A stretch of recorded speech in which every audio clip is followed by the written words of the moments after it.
طاقت کے ساتھ، وہ صرف مسجد نبوی سے چلنے والی حکومت تھی۔ اب حالات یہ تھے کہ جیسے ہی نبی پاک صلی اللہ علیہ وسلم مدینے میں آئے، تیسرا کام، پہلا کام مسجد نبوی کا، دوسرا کام عقد مواخات بھائی چارگی کا، تیسرا کام یہودیوں سے اور مدینے کے رہنے والوں سے ایگریمنٹ کیا۔ تقریباً 52 اس کے اندر وہ تھے، ٹرمز تھے، جیسے آپ حضور صلی اللہ علیہ وسلم اور ان کے درمیان 52 بنود تھے جن پر دستخط ہوئی۔ وہ سارے چیزیں آج بھی میثاق مدینہ اس کو کہتے ہیں، حضرت ابوبکر صدیق کے بنائے ہوئے تھے۔ آپ کو پتا ہے یو این اے کے ایک رپورٹ میں اگر آپ کو بتاؤں، یو این اے نے کئی لوگوں کے درمیان ایگریمنٹ بنوائے صلح کے اور زندگی گزارنے کے، فلسطین اور اسرائیل کے بیچ، ساؤتھ سوڈان اور نارتھ سوڈان کے بیچ، اور دنیا کی کئی کنٹریز کے درمیان۔ یہ جو بنائے یو این اے کی طرف سے، ان میں سے سب سے چھوٹی جو ایگریمنٹ ہے اس کے پیجز 4,500 صفحات کے، 4,500 صفحات میں کیا لکھ مارا ہے پتہ نہیں۔ صدیق اکبر رضی اللہ تعالیٰ عنہ نے ایسا میثاق بنایا تھا جو 14 صدیوں تک آج تک یاد کیا جا رہا ہے، جو صرف 1.5 صفحے کے اندر موجود تھا، ایک صفحہ اور دوسرا آدھا صفحہ، اس کے درمیان 52 ایسے ٹرمز تھے، کنڈیشنز تھے جو دونوں کے درمیان تھے۔ اس میں سے مین چیز یہ تھی، ہم مدینہ طیبہ میں آئے، ہم تمہیں تکلیف نہیں دیں گے، تم ہمیں نہیں دو گے، لڑائیاں ہماری آپس میں نہیں ہوں گی، اور قریش جب بھی حملہ کریں گے، مکہ والے آئیں گے تو ہم ساتھ میں مل کے لڑیں گے، مدینہ کی حفاظت تمہارے لیے بھی ہمارے لیے بھی ہے۔ تم جس جماعت کے ساتھ اچھائی کرو گے ہم بھی اس کے ساتھ اچھا کریں گے، ہم جس کے ساتھ معاہدہ کر لیں گے تم کو بھی کرنا پڑے گا، اس طرح کی ساری چیزیں تھی۔ لیکن یہ یہودی غدار یہ سارے ٹرمز توڑ دیے تھے، جس کی وجہ سے ان کے ساتھ جنگیں ہوئی۔ بنو نذیر، بنو قریظہ، یہ جو 2 قبیلے تھے، ان کو مار کر بھگایا گیا، مدینے سے نکالا گیا۔ پھر خیبر میں گئے، خیبر کی جنگ کے بعد وہاں سے بھی نکال کر کے ان کو بھیجا گیا۔ اب دنیا بھر میں ادھر ادھر گھومتے پھرتے ہیں ذلیل و خوار، اسرائیل کو قبضہ کیے بیٹھے ہوئے ہیں، لیکن یہ ایسے ذلیل و خوار ہے کہ قیامت تک ان پر ذلت طاری رہے گی، اللہ کا غضب ان کے ساتھ رہے گا، یہ بے گھر ہو کر کے دنیا میں رہتے رہیں گے۔ آج اسرائیل پر گئے ہیں اور قبضہ جما کر کے 70 سال سے بیٹھے ہوئے ہیں، فلسطینیوں کا جینا تنگ کر کے رکھے ہیں یہ یہودی۔ دیکھنا وہ وقت آئے گا یہاں سے بھی یہ بے گھر ہوں گے اور ان کو وہاں سے بھی نکالا جائے گا۔ بلکہ حدیث پاک ہے، مسلم شریف کی حدیث ہے، ایک وقت آئے گا، حدیث شریف بتا رہا ہوں میں، جب حضرت امام مہدی، حضرت عیسیٰ علیہ السلام کا دور آئے گا، مسلمان گزر رہا ہوگا تو جو پتھر ہوگا نا، پتھر بھی اللہ اس کو بولنے کی طاقت دے گا، وہ کہے گا یا مسلم ان ورائی یہودیا فقتلہ، اے مسلمان آجا میرے پیچھے یہودی چھپا بیٹھا ہے، اسے مار ڈال۔ پتھر بولیں گے۔ حضور صلی اللہ علیہ وسلم نے فرمایا میرے عزیز وہ دور کب آئے گا؟ ظاہر سی بات ہے ہماری ان باتوں کو ابھی اسرائیلی بڑے سیریس لیتے ہیں، پھر ہمیں ویزا نہیں دیتے ہیں بیت المقدس جانے کے لیے۔ پچھلی مرتبہ ایسا ہوا کہ تقریباً 6 گھنٹے ایئرپورٹ پہ بٹھایا اور مجھے وہاں سے ریجیکٹ کیا کہ جا نہیں سکتے، تقریریں گڑتی ہیں، چبھتی ہیں، جیسی بھی ہوتی ہوں گی یہ امانت ہے، ہم سپرد کر کے جائیں گے انشاءاللہ۔ اور میرے آقا کا فرمان ہے سب سے افضل جہاد ظالموں کے سامنے حق بات اعلاناً کرنا، اور ہم وہ کرتے رہیں گے انشاءاللہ۔ میں یہ عرض کر رہا ہوں حضور اکرم صلی اللہ تعالیٰ علیہ وسلم نے جب حکومت قائم فرمائی، تیسرا میثاق مدینہ ہو گیا، ایگریمنٹ ہو گیا۔ اب اس کے بعد یہ یہودی ایسے تھے، ایگریمنٹ تو حضور کے ساتھ کر رہے تھے لیکن منافق تھے، اندرونی طور پر سازشیں رچتے، یہاں کی خبریں مکہ والوں کو دیتے تھے خط لکھ کر کے، اور مکہ والوں کو انہوں نے ہی ابھارا تھا۔ پھر جنگ بدر واقع ہوئی، جنگ بدر میں کفار مکہ 70 کی تعداد میں مارے گئے تھے، ایسی ہزیمت ان کی کبھی نہیں ہوئی تھی، مکہ والے اتنی بڑی تعداد میں کبھی مرے نہیں تھے۔ حضور صلی اللہ تعالیٰ علیہ وسلم کے ان صحابہ کے ہاتھ مارے گئے تھے جن صحابہ کو انہوں نے مکہ سے نکالا تھا، مکہ سے بے گھر کیا تھا، یہاں تک کہ وہ امیہ جو حضرت بلال کا آقا تھا اس کو حضرت بلال نے مارا ہے۔ وقت بدلتا ہے، تلک الایام نداولها بین الناس، اللہ فرماتا ہے یہ دن ہے ہم لوگوں کے درمیان پھیر کر کے لے آتے ہیں، آج کا بادشاہ کل کا فقیر، اور آج کا فقیر کل کا بادشاہ، یہ ناممکنات میں سے نہیں ہے۔ اس جنگ بدر میں جو مارے گئے تھے وہ صرف 70 کافر ہی نہیں، کفر مارا گیا ہے، ابو جہل مرا ہے، اس میں عتبہ مرا ہے، شیبہ مرا ہے۔ اس کی آپ کو بتاؤں، جنگ بدر میں بڑے بڑے سردار مارے گئے تھے۔ اس کا غم ایسا تھا مکہ والوں کو کہ 2 سال روتے تھے، 2 سال تک مرثیے پڑھتے، اشعار پڑھ پڑھ کر کے روتے تھے۔ اور اسی غم میں ابو لہب مر گیا جو جنگ میں آیا نہیں تھا۔ کہا کہ یہ بڑی بے عزتی کی بات ہے، محمد اور ان کے پروانوں کو ہم جس طرح یہاں آسانی سے مارتے تھے، ایسی طاقت ان کے پاس آئی کیسے کہ ہمارے 70 مار گرائے؟ اور پھر 70 مارے ہی نہیں بلکہ 70 کو گرفتار کر کے مدینہ بھی لے گئے، قیدی بھی بنائے۔ یہ آسان بات نہیں تھی۔ تو یہ چرچا پورے عرب میں پھیل گیا تھا کہ بدر میں انہوں نے تو ان کے چھکے چھڑا دیے، ختم کر دیا ان کے طاقت کو، ان کے رعونت کو، ان کے رعب و دبدبے کو۔ اس کے بعد پھر جنگ احد ہوئی، پھر جنگ خندق ہوئی، جنگیں ہونے لگی مکہ والوں کے درمیان، مدینے والوں کے درمیان، 6 سال کنٹینیو چلتی رہی۔ پھر رسول پاک صلی اللہ علیہ وسلم 1400 صحابہ کے ساتھ عمرہ کے لیے گئے تھے، عمرہ آنے سے انہوں نے روک دیا۔ اب حکومت قائم ہے، نبی پاک صلی اللہ تعالیٰ علیہ وسلم کے صحابہ کی تعداد دن بدن بڑھتی جا رہی۔ 6 ہجری میں حضور عمرہ کے لیے گئے لیکن عمرہ کرنے نہیں دیا، اور وہاں سے صلح ہو گئی مکہ والوں کے درمیان اور مدینے والوں کے درمیان، جس کو صلح حدیبیہ کہتے ہیں۔ اس کے بھی ایگریمنٹ لکھے گئے تھے۔ ایگریمنٹ اگرچہ بظاہر مکہ والوں کی حمایت میں تھے، مدینے والوں کی نہیں تھے، حضور نے پھر بھی اس پر دستخط فرمائے، اس کو اوکے کیا، جاری فرمایا۔ لیکن حضور صلی اللہ تعالیٰ علیہ وسلم واپس جب تشریف لائے حدیبیہ سے 6 ہجری کے بعد، 6 ہجری گزر چکی ہے، 6 سال گزرے مدینے میں حضور کے۔ اب رسول کریم صلی اللہ علیہ وسلم نے بادشاہوں کے پاس خط بھیجنے شروع کیے، 12 صحابہ منتخب کیے۔ ان 12 صحابہ کو الگ الگ ملکوں میں، ایک ایران کا بادشاہ جو اس وقت کسرا تھا، کسرا کے پاس خط بھیجا، شاہ مقوقس جو مصر کا بادشاہ تھا اس کے پاس بھیجا، روم کا بادشاہ تھا عظیم ہرقل اس کے پاس بھیجا، نجاشی جو ایتھوپیا کا بادشاہ تھا اس کے پاس بھیجا، بحرین کا جو بادشاہ تھا اس کے پاس خط بھیجا۔ کئی بادشاہوں نے احترام کیا، کچھ بادشاہوں نے حضور صلی اللہ تعالیٰ علیہ وسلم کے خط کی بے احترامی کی، بے عزتی کی۔ یہ سلسلہ چلتا رہا، لیکن مکہ والوں کو عجیب بات ہے، میں ایک بات بتاتا ہوں۔ جب مکہ سے ہجرت کر کے مدینے آئے تھے تو قرآن کی آیتیں نازل ہو رہی تھی، الف لام میم غلبت الروم، یہ 21ویں پارے میں۔ روم اس وقت کا سپر پاور ہے، اور قرآن میں آ رہا ہے کہ رومیوں کو شکست ہو جائے گی، جبکہ سپر پاور کے لیے کہہ رہا ہے۔ اور صحابہ کا یقین ایسا تھا، قرآن میں آ گیا ہے، ہونا ہے۔ یہ بادیہ نشین صحابہ، بغیر چپل کے چلنے والے، پیوند لگے کپڑے، کھجور کی گٹلیاں چوس کر دن گزارنے والے، جب چلتے پھرتے کہتے تھے کہ ہم روم کو شکست دے دیں گے، روم کو مار گرائیں گے، ختم ہو جائیں گے۔ مکہ والے ٹھٹا مار کر کے ہنستے تھے، کہا مارتے تھے، دیکھو ان کی شکلیں، یہ دیہات کے رہنے والے، اور کس سے پنگا لیں گے، کس سے مقابلہ کریں گے؟ روم سے، لاکھوں کی فوج جن کی ہے، آدھی دنیا پر سلطنت ان کی ہے۔ لیکن صحابہ کہتے تھے وہ وقت بھی آئے گا، وہ وقت بھی آئے گا۔ مکہ والے مذاق میں اڑاتے تھے، لیکن جب بدر ہو گیا، بدر کے میدان میں مکہ والوں نے دیکھا تو تھوڑا کھٹک گئے کہ یہ جو بولتے تھے کہیں سچ تو نہیں ہو جائے گا، یہ جو بولتے تھے روم تک پہنچیں گے۔ میاں روم کی حکومت ایسی آج کے دور میں جیسے امریکہ ہو، یو ایس اے ہو، سپر پاور کی حیثیت سے دادا گیری پوری دنیا میں کرتا ہے، یا پھر رشیا کی حیثیت، جس کو چاہو مارتے رہو، دہشت گرد کبھی نہیں بنیں گے۔ یوکرین کو مار مار کر کے دھول میں ملا دیا، لیکن کوئی نہیں کہتا کہ وہ آتنکوادی ہے، اتنے بم ڈال دیے، لیکن اگر وہی چاقو لے کر کے بھی کوئی مسلمان دکھتا تو آتنکوادی ہوتا۔ میرے عزیزو، یہ دگلی پالیسی دنیا میں صرف اس لیے ہے کہ دنیا صرف طاقت کی زبان جانتی ہے، جو دادا ہے وہ 1000 گناہ کر لے کچھ بھی نہیں ہے، وہ پاک سمجھا جاتا ہے۔ اسی طرح سے اس وقت روم کی حکومت تھی، رومن امپائر، کوئی کچھ نہیں کہتا تھا، اور صحابہ پیوند لگے کپڑے پہنے ہوئے کہتے ہیں روم کو شکست دے دیں گے۔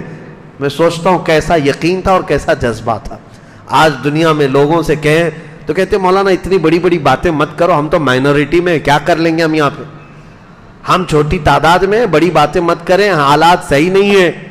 میں پوچھتا ہوں وہ 313 کی تعداد میں تھے لیکن روم سے لڑنے کی باتیں کرتے تھے, مقابلہ کرنے کی باتیں کرتے تھے. اسی لیے شاعر نے سچ کہا ہے, آج بھی ہو جو ابراہیم سا ایمان پیدا, آگ کر سکتی ہے انداز گلستان پیدا. ایمان تو رکھو میرے عزیزو, یقین تو رکھو. اس کے بعد بدر ہو گئی, خندق ہو گئی, احد ہو گئی, اب حدیبیہ میں صلح ہو گئی, جنگ بندی ہو گئی, ختم, جنگ ختم ہو گئی. مکہ والے مدینے والے لڑتے نہیں تھے ابھی, لیکن یہ ایگریمنٹ کب تک چلنے والا ہے؟ 1 سال نہیں چلا, مکہ والوں نے خود ہی توڑ دیا. کیونکہ اس ایگریمنٹ میں ایک شرط یہ تھی کہ جو حلیف جماعت یعنی پارٹنر, مدینے والوں کی پارٹنر جماعت تھی بنو خزاعہ جو مکہ کے اطراف میں رہتے تھے, اور مکہ والوں کی پارٹنر تھی ایک بنو بکر جو قبیلے تھے. اختیار تھا جو جس کا پارٹنر بننا چاہے بن جائے. مسلمانوں کی جو پارٹنر جماعت تھی بنو خزاعہ, ہوا یہ کہ بنو بکر اور بنو خزاعہ دونوں دشمن جماعتیں تھی, آپس میں قبیلے لڑتے تھے. تو ان لوگوں نے یہ دیکھا کہ اب صلح ہو گئی, جنگ نہیں ہو رہی ہے مکہ اور مدینے والوں کے بیچ میں, تو بنو بکر والوں نے کیا کیا, بنو خزاعہ کو اتنا مارا کہ قتل کیا, ان کے 80 آدمیوں کو قتل کر دیا, جو رسول اللہ کی پارٹنر جماعت یعنی حلیف جماعت. اب بنو خزاعہ کے لوگ مکہ کے اطراف تھے, وہاں مارے جا رہے تھے, کیونکہ ایگریمنٹ میں ہی لکھا ہوا تھا صلح حدیبیہ میں, جو ہماری پارٹنر جماعتیں ہوں گی ان کے ساتھ بھی تم چھیڑ چھاڑ نہیں کرو گے, اور تمہاری پارٹنر جماعتیں جتنی ہوگی ان کے ساتھ بھی ہم نہیں چھیڑیں گے, جنگ نہیں کریں. لیکن یہاں ہوا یہ, بنو بکر مارتے ہیں بنو خزاعہ کو, اس کے بعد مکہ میں جاتے ہیں, مکہ کے سارے سرداروں کو کہتے ہیں کہ دیکھو ہم نے مار دیا ان کو. تو مکہ والے سارے خوشیوں سے طبلے بجاتے, اچھا کیا تم نے, حالانکہ ان کو روکنا چاہیے تھا کہ ہمارا ایگریمنٹ ہوا ہے, تم نے کیوں مار دیا, وہ مسلمانوں کی حلیف جماعت ہے, پارٹنر ہے. مکہ والے شامل ہوئے, یہاں تک کہ بنو خزاعہ کے کچھ لوگ بھاگ کر کے حرم میں داخل ہوئے پناہ لینے کے لیے, تب بھی بنو بکر کے اور مکہ کے کچھ لوگوں نے حرم میں بھی ان کا قتل کیا. حرم میں جب کسی کا قتل نہیں ہوتا تھا, اتنا بڑا واقعہ ہوا. سنو اب حدیث پاک. حضرت ام سلمہ فرماتی ہیں حضور صلی اللہ تعالی علیہ وسلم وضو فرما رہے تھے میرے گھر میں, شام کا وقت تھا, اچانک وضو کا لوٹا چھوڑ دیا اور کھڑے ہو کر کے حضور نے فرمایا لبیک لبیک لبیک 3 مرتبہ فرمایا, اور اس کے بعد فرماتے ہیں نصرت نصرت نصرت. ام سلمہ کہتی ہیں یا رسول اللہ صلی اللہ علیہ وسلم کیا بات ہے؟ حضور فرماتے ہیں ہماری حلیف جماعت بنو خزاعہ پر بنو بکر نے حملہ کیا ہے اور ان کے آدمیوں کو قتل کیا ہے, اور بنو خزاعہ اپنے قبیلے سے مجھے مدد کے لیے پکار رہے ہیں, تو میں نے یہی سے لبیک کا نعرہ لگایا ہے. یہ میرے آقا نے فرمایا, یہ حدیث میں موجود ہے. حضور وہاں سے لبیک کہہ رہے ہیں, ہاں میں حاضر ہوں, میں حاضر ہوں, میں حاضر ہوں. عزیزان گرامی, اسی لیے بریلی والے اپنے پیٹ سے کوئی عقیدہ نہیں کرتے, وہ صحابہ کا مسلک تھا جو امام اہل سنت اعلی حضرت کا مسلک ہے. ہم یہاں سے پکارے, وہ وہاں سے سنے, مصطفیٰ کی سماعت پہ یہ ہمارا عقیدہ الحمدللہ صحابہ کا ہے. بنو خزاعہ کی مدد کے لیے حضور کھڑے ہوئے اور صحابہ سے کہا دیکھو ایگریمنٹ ٹوٹ گیا, انہوں نے ہماری حلیف جماعت کو مار دیا ہے. اب ہوا یہ کہ صحابہ اکرام میں بھی جوش تھا, حضور نے سب کو تیار کیا, کہا کہ اب انتقام لینا ہوگا کیونکہ ہماری پارٹنر جماعت ہے, کل کو کیا ہوگا, وہ کہیں گے کہ مسلمانوں کے ساتھ ہونے کا کوئی فائدہ نہیں. حضور صلی اللہ تعالی علیہ وسلم نے جیسے ہی اعلان فرمایا, صحابہ جمع ہو گئے, کتنے 10,000 کی تعداد میں. اب یہ 7ویں ہجری ہے, 10,000 کی تعداد میں صحابہ جو جمع ہوئے, مکہ والوں میں کھلبلی مچ گئی کہ اب کیا ہو گیا. انہوں نے کہا یہ تو غلط ہو گیا, نہیں ہونا چاہیے تھا, ایگریمنٹ ٹوٹ گیا ہے, یہ بنو خزاعہ کو مارا گیا ہے, اچھا نہیں ہے. سارے لوگوں نے کہا ایک کام کرو, جاؤ محمد صلی اللہ تعالی علیہ وسلم سے, نہیں بلکہ حضور صلی اللہ علیہ وسلم نے اپنے ایک صحابی کو بھیجا, کہا کہ ابھی بھی موقع دیتے ہیں, 3 شرطیں رکھو ان کے پاس, جا کر کے کہ بنو بکر جنہوں نے مارا ہے, جتنے لوگوں کو مارا اتنے ان کی جماعت کے لوگوں کو قتل کیا جائے گا. خون بہا اس کو کہتے ہیں, دیت, قصاص. یہ ایک شرط یہ ہے, جتنے لوگوں نے ہماری پارٹنر جماعت کو مارا ہے اتنے تمہارے بھی مارے جائیں گے. دوسری شرط یہ ہے مکہ والے تم اعلان کر دو آج کے بعد سے بنو بکر تمہاری حلیف جماعت نہیں ہے, تمہاری پارٹنر نہیں. یا تو تیسرا یہ اعلان کر دو کہ جو ایگریمنٹ صلح حدیبیہ میں ہوا ہے وہ ختم ہو گیا.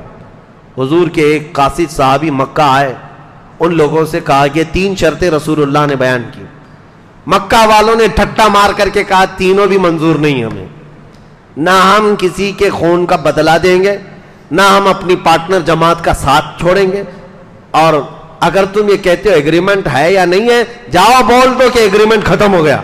غرور میں تھے, ایسے گھمنڈ میں تھے. صحابی رسول واپس آئے, حضور سے کہا یا رسول اللہ صلی اللہ علیہ وسلم انہوں نے دونوں شرطیں نامنظور کی اور کہا ایگریمنٹ ٹوٹ گیا, ختم ہو گیا. حضور نے فرمایا چلو آپ چلتے ہیں مکہ, یہ فتح مکہ کے راستے ہیں. یہاں سے اب اسلام کی وہ نشر و اشاعت جہاں سے میرے آقا ہجرت کر کے گئے تھے واپس اس وطن آنے والے ہیں. جیسے ہی انہوں نے اعلان کیا ایگریمنٹ ٹوٹ گیا ہے, حضور پاک صلی اللہ علیہ وسلم نے صحابہ کو اعلان کیا تو صحابہ جوش و خروش میں جمع ہوئے. اب یہ نقل و حرکت مکہ والوں کو پہنچی, مکہ والوں میں کھلبلی مچی. کہا ایسا نہ ہو ایگریمنٹ کو دوبارہ رینیو کیا جائے, تجدید کی جائے. غلطی سے ہم نے کہہ دیا تھا ٹوٹ گیا, نہیں ابھی نہیں ٹوٹا ہے, اس کو رینیو کیا جائے. اور اپنے سردار ابو سفیان کو بھیجا کہ جاؤ مدینے میں جا کر کے بات کرو کہ ہم ایگریمنٹ رینیو کرنے آئے. جب وہ مدینے میں آئے ابو سفیان, رسول اللہ صلی اللہ علیہ وسلم نے بات ہی نہیں کی, حضور نے بات ہی نہیں کی ابو سفیان سے. اب وہ حضرت ابو بکر کے پاس جائے, حضرت علی کے پاس جائے, حضرت عمر کے پاس جائے, کہ جاؤ حضور سے کچھ سفارش کر دو, میں ایگریمنٹ رینیو کرنے آیا ہوں, جنگ نہیں چاہیے, صلح ہی پر چلیں گے. کسی صحابی نے اس کو منہ نہیں لگایا, یہاں تک کہ تنگ آ کر ابو سفیان اپنی بیٹی کے گھر آئے. ان کی بیٹی کون ہے؟ ام حبیبہ, حضور کی زوجہ ہے, رسول اللہ صلی اللہ علیہ وسلم کی زوجہ ہے. ابو سفیان کہتے ہیں یہ بعد میں اسلام لائے. تھک ہار کر کے اپنی بیٹی کے گھر گئے, ہو سکتا ہے رسول اللہ کی بیوی ہے میری بیٹی, اس کے ذریعے سے بات پہنچا دوں, حضور مان جائیں گے, اپنی بیوی کی بات تو رکھیں گے. تو ابو سفیان گھر گئے ام حبیبہ کے گھر. کمال ہے اس خاتون ام المومنین کی, وہ وفا شعاری میرے مصطفیٰ سے, باپ کافر ہے, مصطفیٰ کریم کی زوجیت میں رہنے والی, ہم کروڑوں مومنوں کی ماں, سلام ان کی تربت پر. گھر میں ابو سفیان جیسے ہی داخل ہوئے, باپ آیا ہے بیٹی کے لیے, کئی برسوں کے بعد آیا ہے. جیسی آئے بستر بچھا ہوا تھا, ام حبیبہ رضی اللہ تعالیٰ عنہ نے دیکھا ابو سفیان آیا ہے گھر کے اندر, فوراً بستر کو کھینچ لیا, لپیٹ کر کے دوسری طرف کیا. ابو سفیان نے کہا بیٹھ جاؤں, کہا بیٹھنا ہے تو بیٹھ سکتے ہو, کہا بستر تو رکھتے, چادر تو رکھتے. ام حبیبہ نے کہا قسم رب ذوالجلال کی, اس بستر پر میں کسی ناپاک کو بیٹھنے نہیں دے سکتی, اس لیے کہ رسول اللہ کا بستر پاک ہے, جس پر میرے آقا بیٹھتے ہیں میں کسی ناپاک کو اس پر بیٹھنے نہیں دے سکتی. یہ کیسا کمال کا ایمان تھا, بیٹی اپنے باپ کو رسول اللہ کے بستر پر آنے نہیں دینا چاہتی. آج لوگ ہم سے یہ پوچھتے ہیں کہ آپ اس طرح کے بھید بھاؤ کرتے ہیں, فلاں سے مت ملو, ان سے نہ ملو. میرے عزیزوں, ہماری محبت رسول اللہ کے رشتے سے ہے, ہماری دشمنی بھی رسول اللہ کے رشتوں سے جو انجام ہے اسی سے ہے.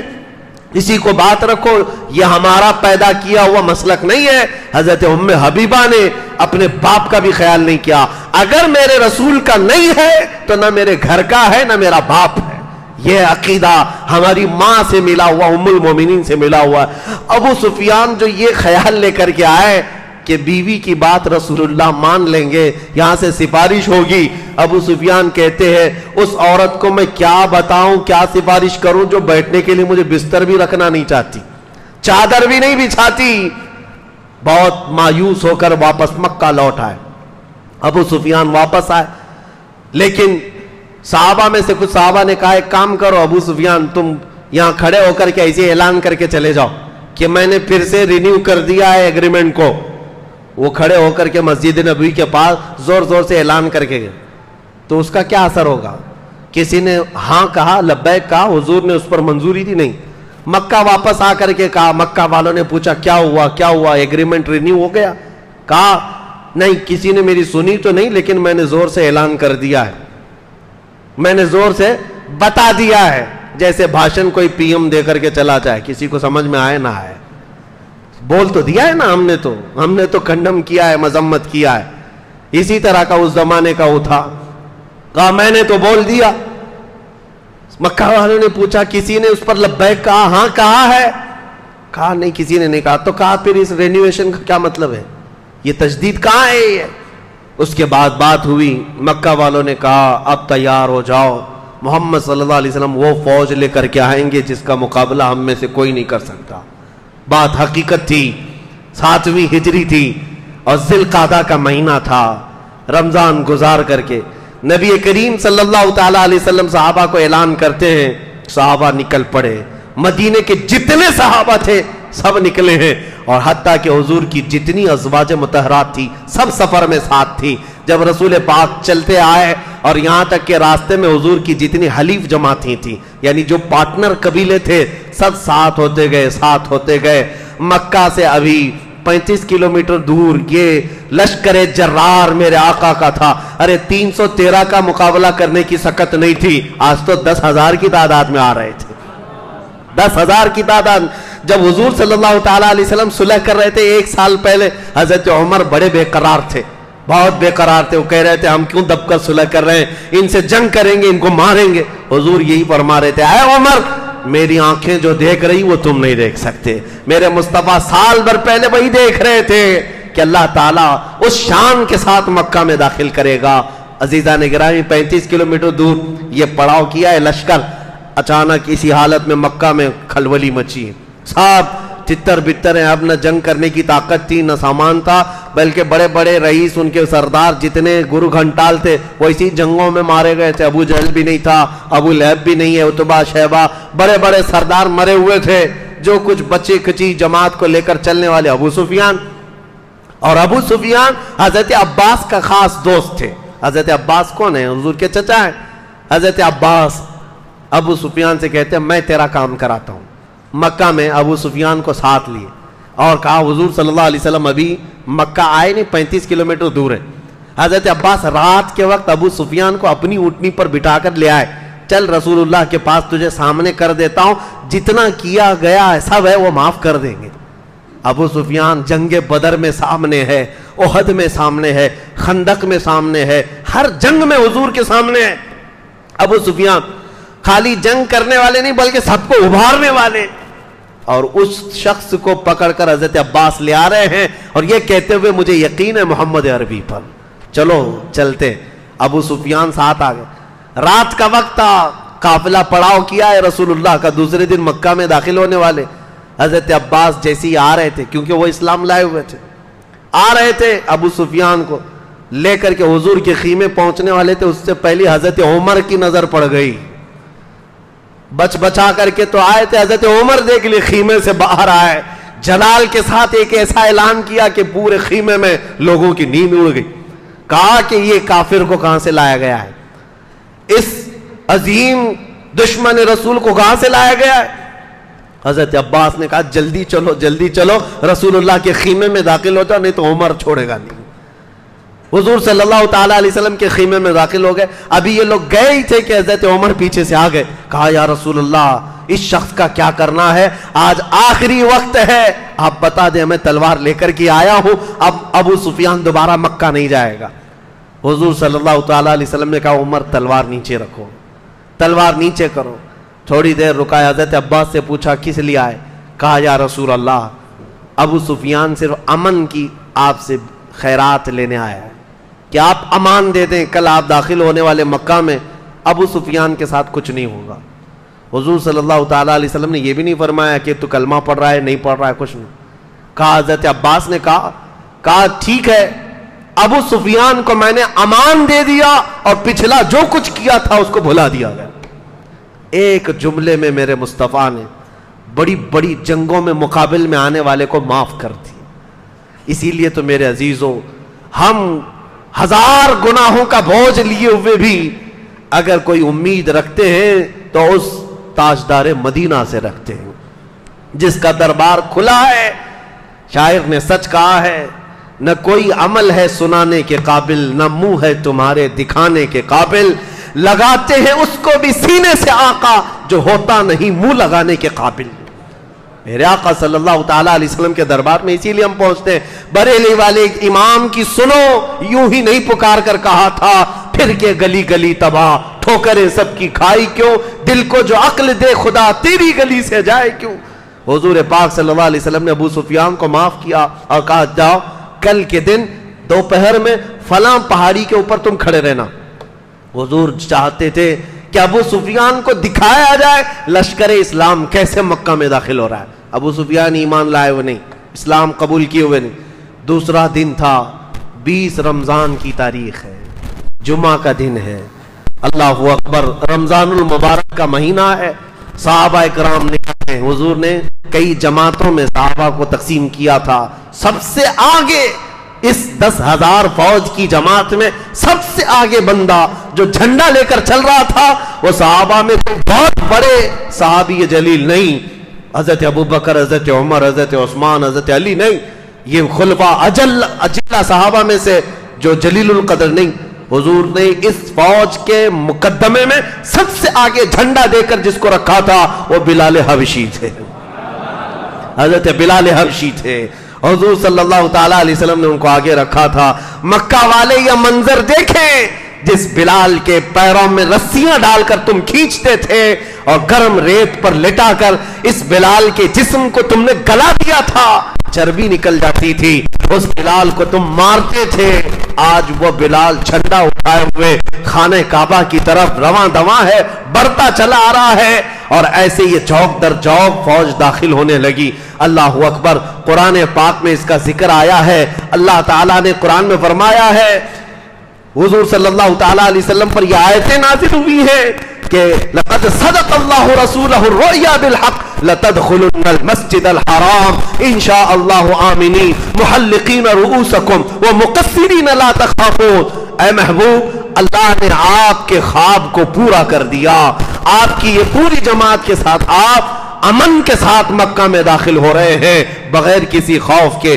حضور صلی اللہ تعالیٰ علیہ وسلم جس جماعت میں تھے صحابہ کی، وہ سب سے اخیر میں تھی۔ حضور ملاحظہ کر رہے تھے، صحابہ کو جانے دے رہے تھے، صحابہ آگے بڑھتے جا رہے ہیں، وطن عزیز میں آئے ہیں، چھوڑے ہوئے وطن میں آئے ہیں، جہاں جائیدادیں تھی، جہاں بیوی بچے رہے، جہاں بچپنا گزرا، جہاں سب چھوڑ کر صحابہ گئے تھے۔ پورے 7 سال کے بعد مکہ واپس آ رہے، صحابہ کوئی مٹی اٹھاتا مکہ کی اور اپنے سروں پر ڈال دیتے، دیواروں کو بوسے لیتے، جگہ جگہ رک کر کے گھروں کو چوم لیتے تھے۔ یہ ہمارا وہ وطن عزیز مکہ ہے۔ حضور صلی اللہ تعالیٰ علیہ وسلم داخل ہوئے مکہ مکرمہ میں، سیدھے حرم کعبہ میں تشریف لائے۔ میرے عزیزو، یہ بتانا اس لیے ضروری ہے کہ اسلام کی تاریخ میں فتح مکہ وہ دن ہے آج تک کے کافر اس فتح مکہ کو برداشت نہیں کر پاتے ہیں، کیونکہ میرے آقا جیسے ہی آئے حضور کے ہاتھ میں عصا مبارک تھا، آپ اپنے عصا مبارک کے ساتھ چلتے ہوئے آئے، آپ کے ساتھ سیدنا ابوبکر صدیق تھے، حضرت علی کرم اللہ وجہہ الکریم تھے، دونوں صحابہ کو حضور پکڑے ہوئے سب سے پہلے حرم کعبہ میں آئے، خانہ کعبہ کے پاس آئے۔ ایک واقعہ میں بتا دوں، ہجرت سے پہلے خانہ کعبہ کی چابی عثمان بن شیبہ ایک شخص تھے، حضرت عثمان غنی نہیں ہے، دوسرے عثمان ہیں، ان کے پاس رہتی تھی۔ حضور نے ایک دن ان سے کہا، عثمان بن شیبہ چابی دے دو، مجھے اندر جانا ہے۔ کہا تم جیسے دین چھوڑے ہوئے آدمی کو میں چابی نہیں دوں گا، تم خانہ کعبہ میں نہیں جا سکتے۔ حضور کو انہوں نے منع کر دیا تھا، چابی دینے سے منع کیا، خانہ کعبہ کا دروازہ کھولنے سے منع کیا۔ حضور نے ان سے کہا، اے ابن شیبہ انتظار کر، ایک وقت آئے گا یہ چابی میرے ہاتھ میں ہوگی اور میں جسے چاہوں گا چابی دوں گا۔ عثمان بن شیبہ کہتے ہیں آج یہ اتنا مارے جاتے ہیں، 40 لوگ نہیں ہیں، اور اس کے بعد جب یہ ہجرت کر کے گئے تھے تو عثمان بن شیبہ کہتے ہیں مجھے تو لگا تھا انہوں نے ایسی ہوا میں بات کر دی ہوگی، لیکن جب فتح مکہ کے دن واپس آئے تو پھر احساس ہو گیا محمد عربی کی زبان سے نکلی ہوئی بات ٹل نہیں سکتی ہے، جو کہتے ہیں وہ ہو کر رہتا ہے۔ اب 10,000 صحابہ کے بیچ میں حضور خانہ کعبہ کے سامنے گئے اور پکار کر کہا، عثمان بن شیبہ کہاں ہے؟ چابی لے کر کے حاضر ہوئے، ایمان لائے ہوئے نہیں ہے، کافروں کی جماعت میں ہے، چابی تھی، کہا چابی لاؤ۔